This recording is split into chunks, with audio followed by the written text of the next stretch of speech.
Ground control's a Major Tom. Hola, boo. Not. Morning. I had a lovely conversation with our local Hell's Angel last night in the pub, Daytona Tim. And I wish you'd been there. I wonder what you think of what he had to say, because I argued with him long and hard, but I found him winning and gradually my case being eroded, even though what I was arguing seemed to me, when I began, to be one of the most obvious things you could possibly believe in. But after 3 or 4 pints, I realised he was right, and so I changed my mind. That's what you should do when new information comes along. You should be able to say, well, I was wrong, now I know. And now I know that crash helmets are dangerous. Crash helmets. Compulsory. You must wear a crash helmet if you're riding a motorbike. 1 or 2 people are allowed not to, some for religious and some, as I understand, for medical reasons. Some motorcyclists don't have to wear crash helmets. But absolutely everybody else, and that's 99.99% of motorcyclists, are required by law to wear a crash helmet. Free call 0500 1053 89. Daytona Tim simply asked me to try on his crash helmet, which I did. And the minute I put the crash helmet on, I couldn't see a thing, and I could hardly hear anything either. Your range of vision is reduced by something like 60% as soon as you put a crash helmet on. And your range of hearing is reduced by something like 90% the minute you put a crash helmet on. Now, when you're on a motorbike, whether you're stationary doing 5 miles an hour or a perfectly legal 69 miles an hour, and some motorcyclists' speedos obviously don't work too well because occasionally they can be seen innocently doing a little bit more than 70, you need your wits about you. You need to be able to see and hear what's going on. And Daytona Tim argued, and I ended up seeing and hearing the point, only though when I had the crash helmet off, that as soon as you put a crash helmet on, you can't hardly see anything and you can't hear anything at all. Free call 0500 1053 89. Now, on my way to talk this morning, I carried out a spot survey on that other subject of road safety. A legal requirement for all road users, most road users, which we could also put under the microscope this afternoon, and that's seat belts. Stood at a busy crossroad, I counted 6 out of 10 saloon cars driven by men with people in them, either the passenger or the driver or both, not wearing their seatbelt. 6 out of 10 men choose not to wear their seatbelt, and interestingly enough, 3 out of 10 women choose not to wear their seatbelt. Free call 0500 1053 89. Let me tell you, there are those who ask the question, and it's this: are people who use seatbelts just being plain selfish? Free call 0500 1053 89. Why do more men than women choose not to wear their seatbelt? Could it be because women are simply afraid of doing something wrong? Or could it be that women believe that you are safer if you're wearing your seatbelt? But are you? Are you? This is the conversation which we will have. Free call 0500 1053 89. You see, when you put your seatbelt on, you immediately feel that much more secure. And a driver who is confident that he is, or she is, secure will drive that little bit more quickly. Will drive with that little bit more reckless abandon than if he or she were secure in the knowledge that if they were involved in an accident, they'd go through the windscreen, or at least they'd hit the dashboard. Free call 0500 1053 89. We'd long argued on this show that the roads would be safer and people would drive more considerately and more slowly if the drivers were faced with a long, pointy stick dipped in curare coming out of the steering column and pointing straight towards their sternum. You would, wouldn't you? You wouldn't go at more than 20 miles an hour. Okay, now that is accepted. That's a fact of human nature, isn't it? Right. But the other side of that coin is the safer you make a driver feel, the more likely that driver is to take risks. Not necessarily consciously, but maybe consciously, but certainly unconsciously. Such is human nature. Free call 0500 1053 89. We're discussing road safety. We're in the market for looking at old ideas again, and we're also in the market for new ideas. Do you think the roads would be a safer place for pedestrians if cars had noisier engines? Free call 0500 1053 89. Do you think cars would be safer places for passengers, particularly children, if quite simply the back seats faced backwards in cars? It's so obvious, and yet. Free call 0500 1053 89 is the number. I'm Tommy Boyd. This is Talk Radio. There's a good argument for listening. Let's talk to Lynn, who calls from London on this one. You're on Talk Radio, Lynn. Hello. Hi, I'm reading about your point about crash helmets being dangerous. It's one argument, isn't it? Well, the point I was going to make was that when you have an accident, if you have an impact to your head, Yes. the crash helmet doesn't absorb the force of the impact, and all it does is move the injury from your head to your spine. So people, instead of having head injuries, end up being paralysed by having a spine fracture. So that they are quite dangerous. They don't actually relieve any injury. They just move it around. I can see that. Do you know someone this happened to? Not personally. I've heard of it, but I haven't I'm had with you. first-hand experience of a friend of mine having it now. Understood. All right, thanks very much indeed for your call. Free call 0500 1053 89. Brett calls from Dorset. You're on Talk Radio. Hello? Hello. Hello, Tommy. Brett. I'm an ex-biker, and Yeah? trust me, at 160 miles an hour, you need a helmet to see where you're going. God, dear. And as for your point on speedos, well, you have to have a speedo working on a motorcycle so you can tell all your friends just how fast you've gone. So you have to have a helmet, in my eyes. It's not really you we care about very much, because Well, if you're no. mad enough to ride a motorbike, then you deserve all you get. It's pedestrians and other road users that I'm Well, you've got to concerned choose about. where you do your speed. But Yeah. what I'm saying is, you've got to have a helmet just to keep the wind out your face, I tell you. Yeah, well, as I said before, we're not bothered about you. The problem is that it reduces your range of visibility and hearing dramatically. You can't see us, mate, or hear us. No, but you look, if you're a car driver, you don't see us. Yes, we do. Because you put your headlights on, full beam, Well, in yeah. the middle of the day. Well, let's try and move you out the way, see, because we're in a rush. You're hopeless, a lot of you, and you especially. I try to be. I'll bet you do. You're absolutely worthless, the lot of you. This is honestly, very true. Isn't it? People go on about cyclists, but all these Well, that's your pet hate, isn't it? aging... No, I'm not buying them. I'm all for cycling. It's fantastic. But all you aging Barry Sheen types really should just get off the dual carriageway. Well, There. it's better on motorways, actually. Yes, and don't think that we think you're joking when you talk about 160 miles an hour. Yeah, but that's when I done that. It was early in the morning, nothing on the road, so No. you know it's a little bit more No. sensible than midday, like when the kids are going to school. You say you're an ex-motorcyclist? But yeah, I'm a family man now. I have 2 children, you see. Exactly. Do you still have your crash helmet? I do. Where is it? On top of the wardrobe, Where? Yeah, that's where everybody keeps their crash helmets. Is with it a there? full set of leathers as well. Can you go and get it I can do. now? Go and get it. Go and get it. Go and get it and come back to the phone Make sure the radio's off there. as quickly as you can. I'm in a bungalow, so it's okay. Right, one helmet in my hand. Our bungalow's awful. You can't go upstairs to bed. Well, it's easier when you've had a few, isn't it? Right, helmet in my hand. There's that, yes. Right, now put it- Motorcycle helmet in my now hand. put it on your head. On my head. Wear it. I've got to take my glasses off. Ah, there's another thing you say. Must make Now, life... So I you can have see to what you'll take get. your If I put glasses... this on, I ain't Wait gonna a be able to second. get it. Wait a second, Johnny. Johnny Johnny. Brett in Dorset. Yeah. You have to take off your glasses in order to put your helmet on. Oh, yeah, but they'll fit back in. Oh, yeah? Yeah, honestly do, yeah. Well, you fit them in through the little window that you look through. Well, I've got a full face helmet. Oh, I've got such confidence in you. I wish you were coming towards me at 70 miles an hour. I feel so certain about my future. No, you're right. Right, now you've got the crash helmet on. Not yet. Now I have. Pardon? I said now I have. Yeah, exactly. Can you hear me? Only just. Exactly. Yeah, Right. but this is on the phone. I ain't got to be riding my motorbike on the phone, am I? You're What's that? a fool. You're a complete fool. You've been scuppered by me because you're proving my point so utterly. Yeah, this is true. Isn't it? Isn't it? Okay. I'll do it off now because I You're won't get dead it here. in the water, Cocker. You really are. A head on a pole is what you are. Go on. Go away and get arrested. I gotta go to or work. something. Go away and get arrested. Some Go of on. us have to work for a living. Free call 0500 1053 89. That settled his hash. We're talking about crash helmets. It's time to reopen the debate. It's compulsory to wear a crash helmet on a motorbike. But Daytona Tim was telling me, I don't know whether his real name's Daytona and he added the Tim bit to sound hard.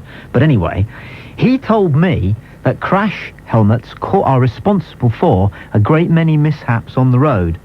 And the question of whether or not they provide reasonable protection to the wearers, he said, is one that has yet to be answered. Jack calls now from Surrey. You're on Talk Radio, Jack. Well, the first thing, you need to have your headlight on. It's a law for motorcycles to have the headlight on during the day because of the myopic car drivers that are around. Yeah? And well, you when say you're going that, really quick, you can't hear anything if you're going really quick. So you need a helmet. It makes your hearing better because... Where did you hear this, Jack? Well, it's Well, I the used to law work for for you. ROS, but I worked for the Royal Prevention of Accidents. Well, I never heard that it was the law. If it is the law for motorcycles to have their headlights on all day and all night, then a lot of motorcyclists are breaking the law. Only if they have the headlight off. Yes, but there's plenty that do, thank goodness, because they don't blind us. M69. M69, what sort of a communication is this? Oh, M69. Yes, the M69, the giant napalm devices that the Americans used towards the end of the Second World War, which some people believe may have been responsible for what actually happened at Hiroshima, and that it was not a nuclear device, as the world was told. But that's a different phone-in. We're talking about seatbelts, and we're talking about crash helmets, and we're beginning to wonder whether they are more trouble than they're worth, whether they actually pose dangers to the wearers and the users. The number's free call, 0500 10 53 89. Remember the wonderful hour between 3 and 4 on this station. If you know what that's all about, you might like to be thinking about your story in readiness. If you're at all new to Talk Radio, then I understand it's worth giving that one a try. From 3 until 4, the wonderful hour. But at the moment, we're discussing road safety, and Mike calls from London. You're on Talk Radio, Mike. Hello. Yeah, hi. I just wanted to say that I believe a motorcycle helmet will protect you from objects flying at you from the road, such as stones and things like that. I ride a motorcycle on a semi-regular basis, and I've had some very large objects hit the front of my helmet. And, well, that's why I think it's safer to wear a helmet, really. Could be. Mind you, motorbikes used to have windscreens, didn't they? What happened to them? Well, not the quick ones. The quick ones have small windscreens. If you're going rather fast, I wouldn't do 160 miles an hour, but if you're going very quickly and something like a stone does hit your helmet, then it will save your face, basically, really. I have had things hit me before, and I've had a friend had a pigeon hit him as well, so, you know. Yes. Things happen. What happened to the pigeon? Well, I'm afraid I don't know the answer to that one. It wasn't me that got hit by it, so... Yes, I mean, you've got a point, but I just wonder how high it stacks up against the idea that the simple fact that wearing a crash helmet drastically reduces your awareness of what's going on around you. I believe you are aware, but I mean, you can also say in a car, once you've got the windows shut, you can't be that aware of any sound anyway, but anything obstructs your vision, really, doesn't it? Anything can get in the way of your vision. Yeah, but a car windscreen doesn't mist up with your own breath in the same way that a motorcycle visor does. Right, but if you've got a semi-decent motorcycle helmet, it will demist anyway if you've got good ventilation, unless you're stationary. Yes, but lots don't. Every crash helmet that I've put on has misted up straight away. Right, because you're stationary. Yes, but sometimes you are stationary on a motorbike. Not for very long, hopefully. The point of a motorcycle is to weave. Can't you see these points? Can't you see these points? I mean, you wouldn't play snooker with a crash helmet on, would you? Do you think you'd be better or worse at snooker with a crash helmet on? I'd play a lot worse, because it does obstruct your vision, I can't deny that. Thank you. Okay. So we require somebody to put on something which constrains their vision and their hearing, and then we say to them that they can drive this thing... plastic helmets, then? They can drive this thing at 70 miles an hour. Would you wear a crash helmet if you weren't required to by law? I don't know, because when I passed my test, you had to wear one, so I don't know. It's like seatbelts. When I passed my test, I had to wear one, so... No, I'm saying if the law was changed, would you wear one? I think I probably would, just because I'm used to it now. That's a reasonable argument, sort of an argument. Free call 0500 10 53 89. Crash helmets, seatbelts. And we're also talking about other road safety ideas. I mean, what are yours? I'm wondering whether these silent engines that so many cars seem to have nowadays are a problem for people. Not just the hard of hearing. If you're facing the wrong way, you sometimes can't hear a car until it's on top of you. And that never used to be the case. And it does seem to me to make enormous sense to have the back seats, at least, in a car, facing backwards. But nobody's ever got round to it, apart from Captain Scarlet. Free call 0500 10 53 89. I'm Tommy Boyd. This is Talk Radio. There's a good argument for listening. This is Talk Radio.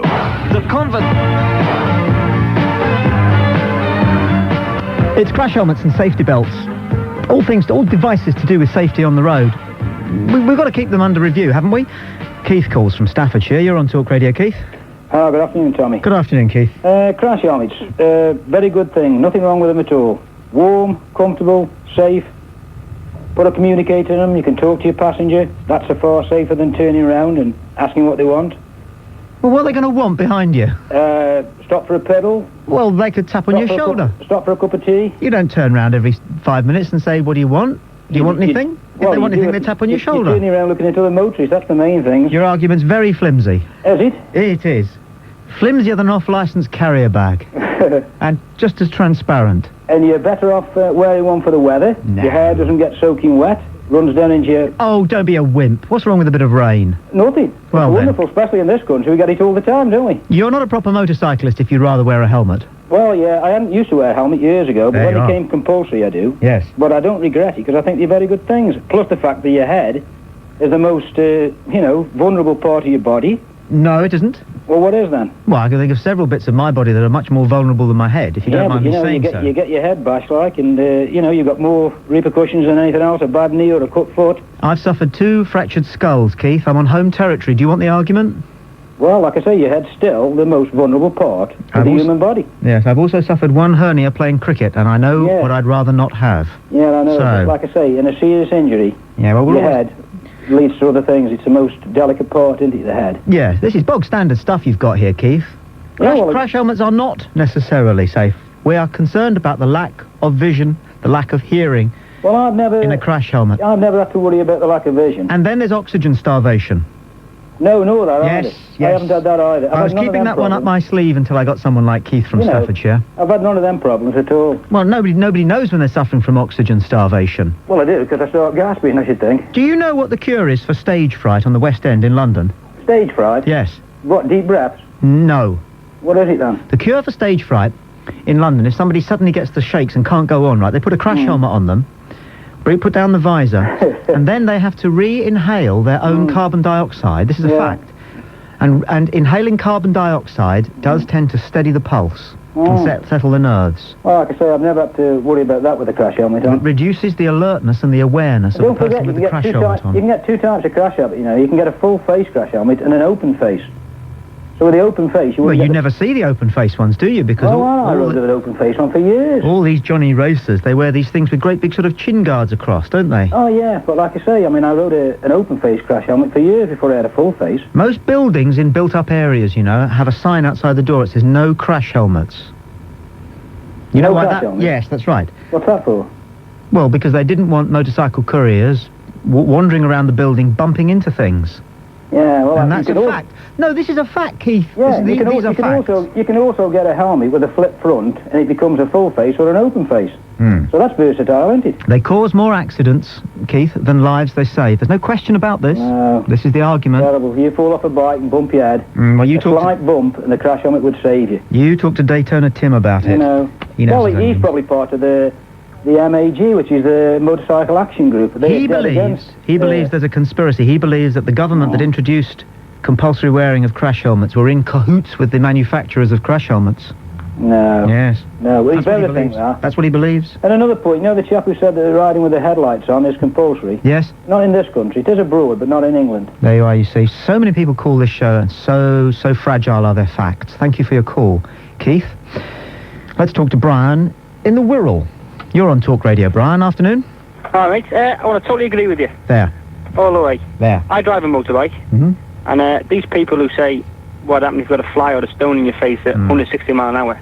I defy anybody who's able to open their eyes at 160 mile an hour. So really, it'd be one way of slowing motorbikes down overnight by not having to wear helmets. That's a very good point. People would use their motorbikes a little bit more conscientiously, wouldn't they, if they didn't have crash helmets on? Well, that's right, and I'm sure most accidents, fatal accidents, are caused within about a 5-10 mile radius of the home when people wouldn't wear helmets anyway. It's not just a lack of awareness that crash helmets deliver. I think they also engender in the wearer something, Brian, which psychologists call the peaked cap syndrome. Yeah. The reason why a lot of army uniforms have peaked caps is because it makes the wearer feel less vulnerable. I can go for that as well. You it's see like what I'm putting a suit of armour on. Exactly. As far as you're concerned, your head's covered, your face is covered, you've got a suit of armour on. That's it. Same with seatbelts. Yes. So they drive more recklessly. Do you think we're safe? So motorcyclists feel they're immortal? Yeah. I do anyway. Well, I think I am. I've come off a couple of times. I think I'm immortal. I seriously hope you'll live forever, Brian. You won't, but I seriously hope you do. I think that's a lot to do with that. Slowing bikes down overnight, that would. Yep. With all this anti-motorbike propaganda from the government. Yep. Should be trying to get them on the roads, cut down pollution, traffic jams, everything. We don't get subtle laws, do we, which understand human nature? That's right, yeah. Most of the laws that get passed at Westminster are knee-jerk laws. The quick, easy fix laws. Absolutely. Laws which state the obvious. That's it. Brian, it's good to talk to a fellow scholar. Thank you very much. Thank you very much. Grant calls from Kent. You're on Talk Radio. Grant, we're on a roll here. Yeah, hi Tommy. You're on my side too. No, definitely not. I don't agree with anything you say whatsoever, sadly. For starters, when you're driving without a crash helmet, if you go at 70 miles an hour, you probably can't see because the amount of water that builds up in your eyes anyway, it just totally blurs your vision. And also, the wind noise in your ears, you can't hear anything. And it's a proven fact that if you cut down on noise, you can concentrate better. So with a crash helmet on, and with earplugs in your crash helmet as well, you can actually develop your concentration and concentrate much more on what's going on around you. And I would also like to say it's actually most car drivers that cause accidents rather than motorcyclists anyway. Right, point one, goggles. You can afford a pair of goggles, can't you? You could buy a pair of goggles, yeah. You spotted that, did you, that you could buy a pair of goggles? Oh, yeah, definitely, yeah. Well, why didn't you put that in your argument then? Because personally, when you're driving along the road at sort of 70 miles an hour plus speeds, and you're moving your head and you've got wind buffeting, they can also move about as well. Well, buy a decent pair then. Second point, you don't get wind noise in your ear when you're travelling at 70 miles an hour. You don't? No. What you're able to hear is what's going on around you. And you're not travelling at 70 miles an hour all the time, you lot. Or at least you shouldn't be. True. Because only 7% of our roads allow you to travel at 70 miles an hour. So the other 93% of the time, you're travelling a lot more slowly. And you can't hear what's going on around you, even standing still. And this is where the dangers are. You can see that, Grant. I can see that. Yes. I think the only good thing that will probably come out of it is you'd save the NHS a fortune, because instead of having people that suffered horrendous head injuries, they'd probably be dead anyway. You wouldn't have to treat them. Well, you see, you made a good point there. I don't know if you meant to, but you have. No. Anyway, if you're convinced that you're just as aware and alert and capable when you're wearing a crash helmet, okay, Grant? Yeah. Next time you're on your word processor, say, for example. Yeah. Or have a game of snooker, or play football in a crash helmet. But it's not been designed for that use. No, but it would give you some idea of just how impaired your vision and your hearing is in a crash helmet. You couldn't do it, could you? You couldn't play football in a crash helmet. No, you couldn't, because obviously headering the ball would become too much of an obstacle. No, because you wouldn't know what was going on around you. Yeah, but then again, crash helmets aren't designed for footballers in mind, are they? No. They're designed for motorcyclists to protect the head. Yeah, we know all that. You're not even trying to look at the point I'm making. You can see the point I'm making. If you played football in a crash helmet, you'd be out of the game because you wouldn't know what was going on. True. Yes. So instead, we stick you on a 70-mile-an-hour machine. Great. And then when you do come off, you're dead anyway. At least if you come off with a crash helmet. Don't get our hopes up. You'd, Go on, clear off. Cheers. Free call 0500 10 53 89. And I've got a woman team on this afternoon, which is great because they can always expand the argument. Let's have a look at some of the notes that have come in front of me. Crash helmets ruin your hair. You can't wear a beehive. Grenadier Guards couldn't wear one when they're on duty.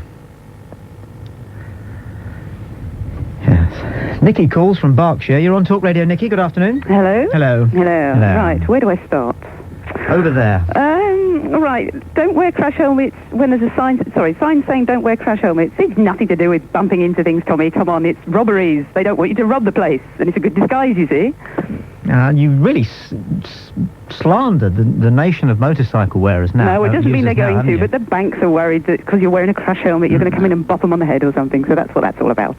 Well, I did actually ask in a bank once. I think if bank robbers wore crash helmets, then I'd offer them a remission on their sentence if they actually tried to carry the crime out wearing a crash helmet, because they'd be far more likely to make a cock-up of it, wouldn't they? Well, I must admit, they must obviously be able to hear, because they wouldn't be able to hear somebody telling them that they couldn't open the safe if they were wearing a helmet. No, they're wearing a crash helmet because it obviously it stops people identifying them, and also it muffles the noise of their guns going off. No, you don't actually shoot the gun from inside the helmet, not unless you're trying to kill yourself. No. Another point. Sorry, I have a whole list here because I've been making notes. Okay. Like to be organised. I bought a helmet 2 weeks ago, which cost me rather a lot of money, but as they say, if you've got a cheap head, get a cheap helmet. And it's got exhaust vents. It has, you name it, it has about 12 different vents. I had a manual with it, would you believe? And I have to say, I've used it, and it really does not steam up. Now, I know everybody doesn't have a new helmet, but the ones who are buying them now, you spend the money, you get a decent one, they're not a problem. Also, if people... Sorry, you've gone very quiet. I'm listening. Oh, good. Right, I'll carry on with my diatribe. If I say something, people say don't interrupt people. No, that's if fine. I don't say something, people say interrupt me. No, I respect. That's wonderful. But Thank a you. no-win situation. I shall witter on for a while. Right. What exactly is it that you want people to hear? Because, I mean, I've been riding since 1978, God help me, and the horn is the main thing that you need to hear. No. And you can hear that. And car drivers, I mean, I am a car driver as well, and you have the radio on, and you can't hear anything outside the car anyway. Look, what sort of a bike have you got? I've got a Honda 600. And how big are the wing mirrors on it? Quite big, actually. As big as my car ones. I have an MR2 and a bike, and they're both about the same size. But there are still occasions, aren't there, even with wing mirrors, which all bikes have, haven't they? Oh, no, of course they don't, do they? Well, actually, I had to take my rear view mirror thingies off when I was doing my test years ago. Oh, yeah? Yeah, they made you take them off, so it made you look behind you before you did anything. Right.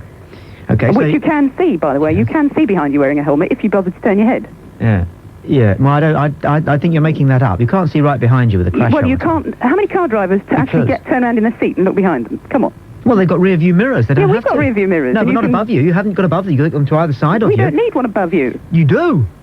When you're wearing a crash helmet, Not if because you're looking behind you often you enough. can't see behind you with a... Okay, you cannot see it directly And behind when you turn round with a crash helmet on, your handlebars go wobbly. No, they don't. They No, do. that's just technique, Tommy. That's what you're They taught when you do. relearn. No, They- I'll grant you can't see It's behind dangerous. you. But You you can't don't see have- directly look, behind you. If you're at traffic lights, okay? Yes. And by the way, if we have queued at the traffic lights, right? Yeah. And you come up behind us on a motorbike, please don't come up alongside us on the near side. Right? 'Cause you're Now, not do you mean supposed to do you mean the that. near side next to The the left. pavement, Yes. or the near side when there's 2 or 3 lanes? The middle of the road. That's, It's all right. I think it's all right between the lanes. It's not a very good idea on the left because somebody could be turning left in front of you. So well, I agree you're with not- that one. But it's undertaking.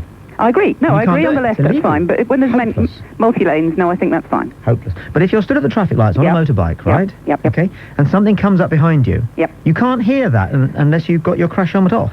No, you can actually, but you don't need to worry about what's behind you because generally your acceleration is sufficient to pull away faster than most cars. I bought an Italian car once and it had no rear view mirror. And the bloke said to me, he said, hey, he said, it's an Italian car. What is behind you? It doesn't matter. Well, I tell you what, I bet you looked at the sky a lot. Hey? Well, you kept looking up where the mirror should have been. Oh, me? Yeah. Well, I don't use the rear view mirror as much as you're supposed... Wait! Shut up! Sorry. You're supposed to look in the rear view mirror every 2 seconds. It says in Yeah. the highway code or something. Yeah. How well, can you so do you know that? what's behind you all the time. How can you do that? Well, precisely, you've just shot yourself because what's the point in worrying about whether a bike has a rear view mirror or not? No, I haven't shot myself. I can use a rear view mirror if I want to see what's behind it. Well, but when I'm in a car... I can turn around and look behind me. So When I'm in a car, right, Yeah. I can sense something coming up behind me, a big lorry particularly. I can do hear you it. never have music on loud, ever? I can... No, I do not have Well, you're music a on in the car. saint, Tommy, I'm because sorry, I forgot. I like listening to talk radio, so do there's I your never argument. listen to anything Absolutely else in the car. scuppered. You are dead in the water. No, I never listen to anything else in the car, Tommy, except occasionally at night when I'm bored or something, so when there's football on or something, which I do like, but not on the radio. You come in here, you don't know where to start, you talk rubbish. Have you No, I made don't. No, hang on, before you go. Okay. I have a friend, Simon, who wrote his bike off recently, bless him. The car driver pulled literally straight into him, turned across him, even though there was a car coming the other way, and pushed him into the car coming the other way. Yeah. He went headfirst into this car and into the road, Yes. into the side of the car. His head's fine, his back's fine, he's got a sore leg. Well, very bad leg, actually, but if he hadn't been wearing the helmet, dead. Oh, and by the way, a pigeon hit me at 25 miles an hour. Did it? It swooped down out of a branch and went straight into my head, and it would have hit my head. Well, I should keep quiet about this because there are an awful lot of people out there, I can tell you, who are trying to ring this station now to complain about motorcycle users not giving enough care to innocent pigeons. Well, I did duck, but I couldn't duck as far out of the way as this silly pigeon. And by the way, actually, if my hair's gone mad, I have curly hair, and if it's gone mad, I'll put my helmet on for 10 minutes just to calm it down a bit. It does work. Okay. All right, that's my list. Thank you very much. Not at all. Not at all. Nice to talk to you, Chloe. Notice that we didn't do what Ken Bruce would have done, which is to go, you could have gone, duck, bang, no, pigeon. See, because we're not like that. Thank you for your call. Bye. Bye. The number is free call 0500 1053 89. It's the wonderful hour between 3 and 4 on Talk Radio. It was a good argument for listening. Interactive station. Free call 0500 1053 89.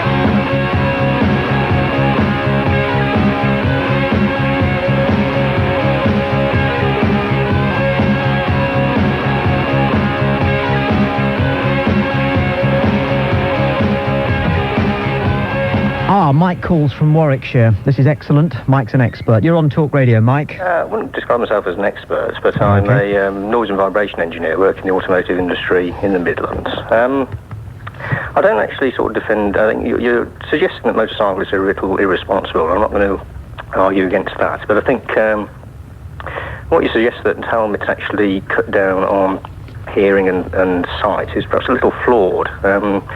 The thing I suggest to all motorcyclists is they should wear earplugs anyway on top of the helmet. Otherwise you will just damage your hearing. Great idea. You could blindfold them as well, and then you've got the full metal jacket. Well, you blindfold them as well, but the other thing is, if you're in a modern car... Now, I developed modern cars to be as quiet as possible. And if you're in a modern car with the radio on, you will be as deaf as a motorcyclist. And there's no doubt about that. And, you know, I'd just like to point that out, really. That's... it's flawed to suggest that their motorcyclists are deaf. No one said they were deaf, but everyone agrees, and it's obvious, and you're quite thick if you can't see it yourself, that your hearing and your vision is impaired when you've got a crash helmet on. Your hearing is impaired, but it is no more impaired than a whole vehicle structure around you in day-to-day traffic with We your are not radio talking on. about that. Oh, we're if not you want to talking play about that, football, and we're you not talking about putting paper bags over our head. We are talking about the simple fact that when you put a crash helmet on, you can't see or hear as well as you could, and you can't breathe as well either. That might be the case, but right, I think so if there you are then. motorcyclists want to ride motorbikes, So who's they've flawed been then? invented for hundred or so years, then they flawed should be then, allowed pal? to. They have to wear helmets. Who's flawed then? I think your argument's flawed. Well, we've just established that it isn't. It's flawed that you're suggesting that they are incapable of riding a bike with a helmet on because Didn't they're say deaf. that. Didn't say that. Your hearing isn't a problem, but your listening is. Go on then.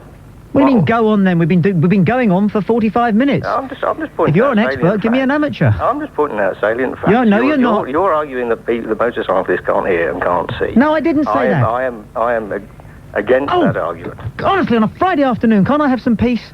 I am not arguing You want to that. put a helmet on, then you won't be able to hear anybody. That's what you're saying. If I was arguing that, I'd be wrong. If I was arguing that, I'd be stupid, and I'm not stupid. You're stupid if you think that's what an intelligent man like me is arguing. I'm not arguing that when you put a crash helmet on you can't hear anything. I'm not arguing that when you put a crash helmet on you can't see. And I'm obviously not arguing that when you put a crash helmet on you can't breathe at all. What I'm saying is that all of those three functions are impaired when you put a crash helmet on. And that's a fact. That is a fact. Thank you. Clear off. Okay, bye-bye now. God, dear me. Head on a pole. Dead in a muddy pool. Face down.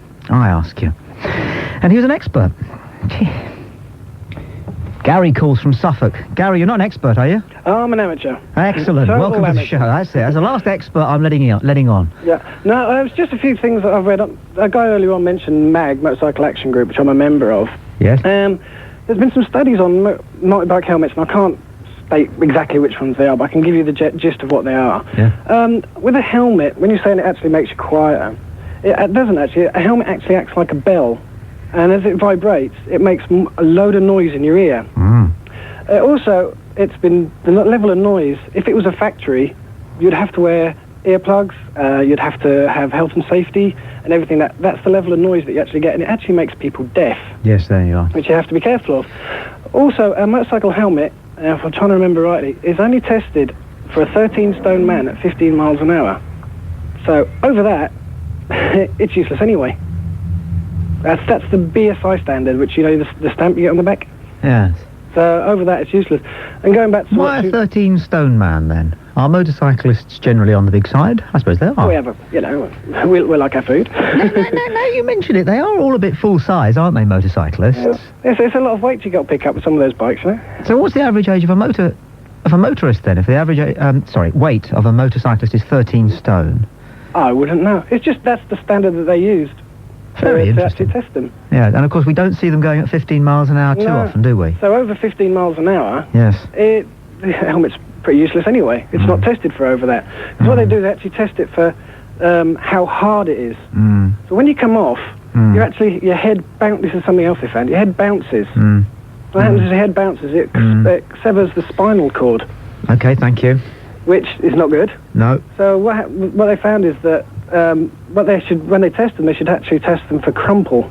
So they actually absorb the impact rather than bounce your head. So again, a helmet is not safe. Going back to what that lady was saying about looking back. Yeah, if you've got a helmet on and you're looking back, you're not looking in the direction you're travelling. No. And if you have to look back so much longer because you're wearing a helmet, anyone could pull out. Someone could, the M25 overtake while you're not there. So my view is helmets are pretty dangerous. They're not tested, and any of the arguments that are coming out are pretty flawed. Very flimsy. Gary, thank you for your call. No problem. Talk to you again now. Cheers. Free call 0500 1053 89. Discussing safety belts, crash helmets, anything you can think of to improve road safety. Until 3, and then it's the wonderful hour. I'm Tommy Boyd. This is Talk Radio. There's a good argument for listening. Free call 0500 1053 89. 0500 1053 89.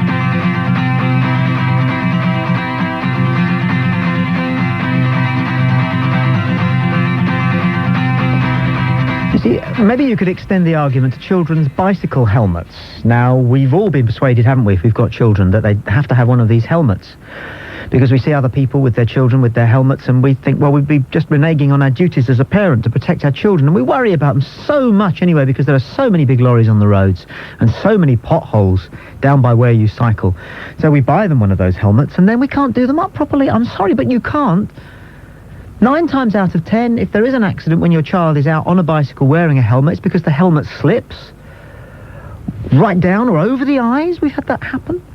Or goes cockeyed to one side, and so the poor child's cycling along with one eye covered by the helmet.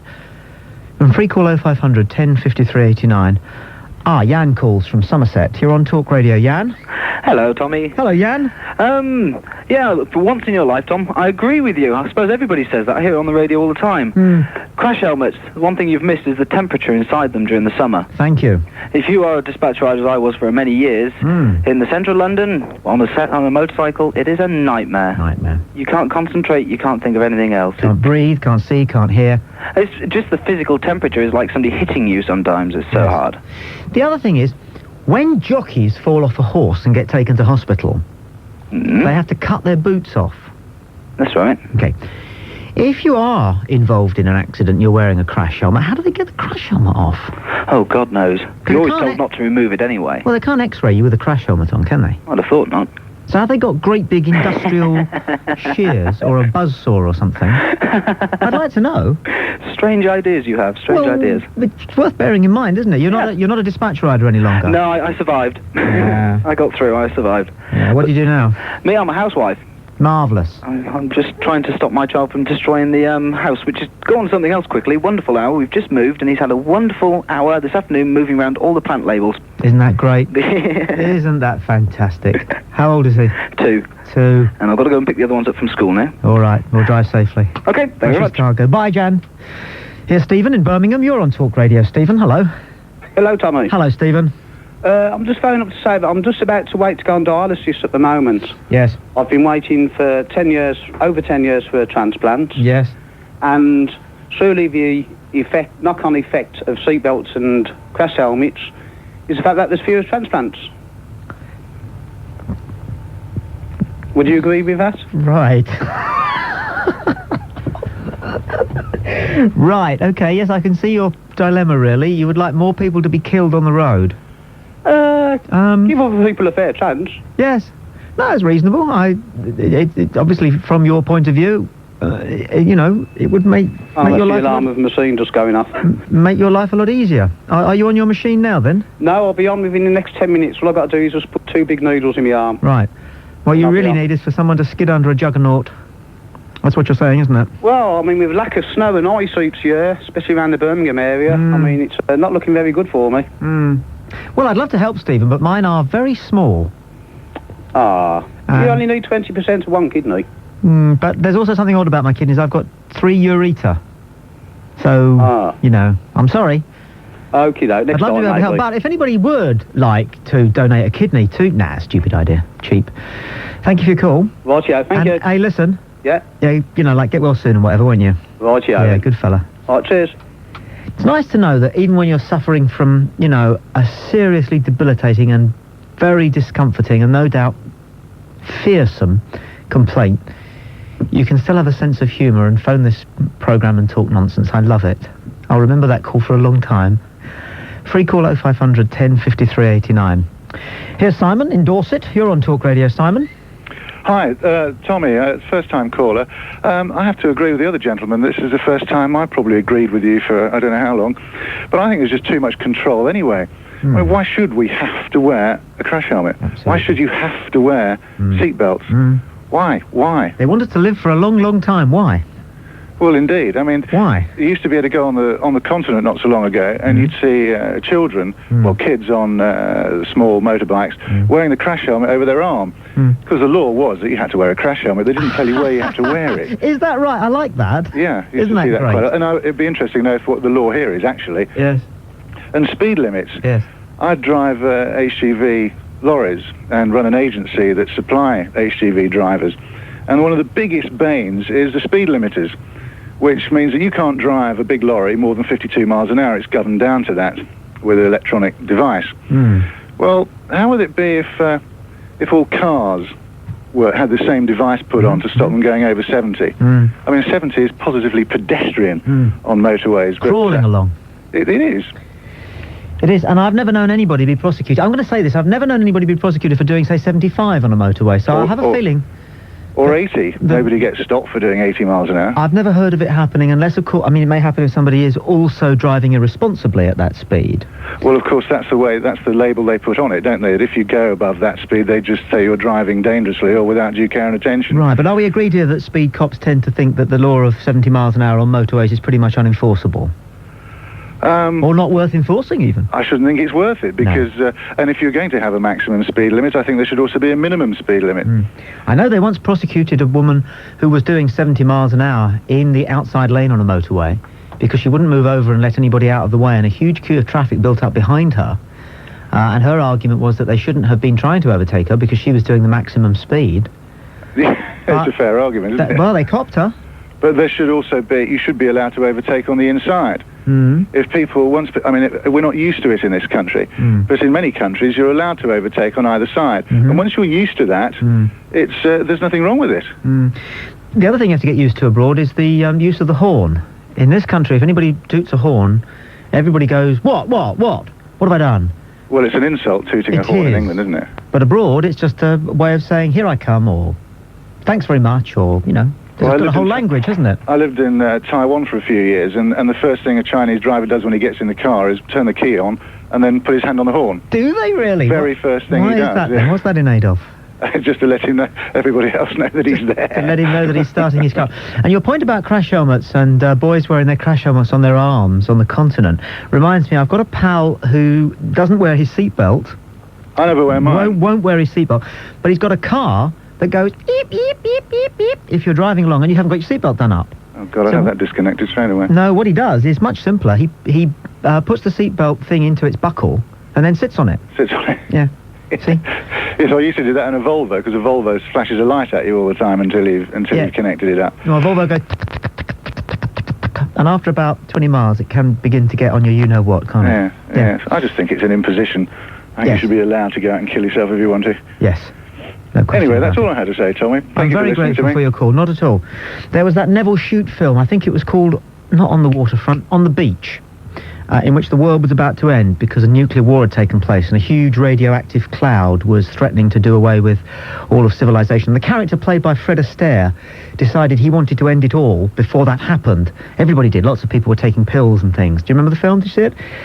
And what Fred Astaire does is he buys a huge Lamborghini sports car and goes to a racing circuit and simply kills himself in the car. Free call 0500 10 53 89, the Thelma and Louise solution. The Wonderful Hour is next. I'm Tommy Boyd. This is Talk Radio. There's a good argument for listening. Don't forget to subscribe and like. Comment too if you wish. Even slap your legs and make a purchase from Ann Summers. But don't do nothing.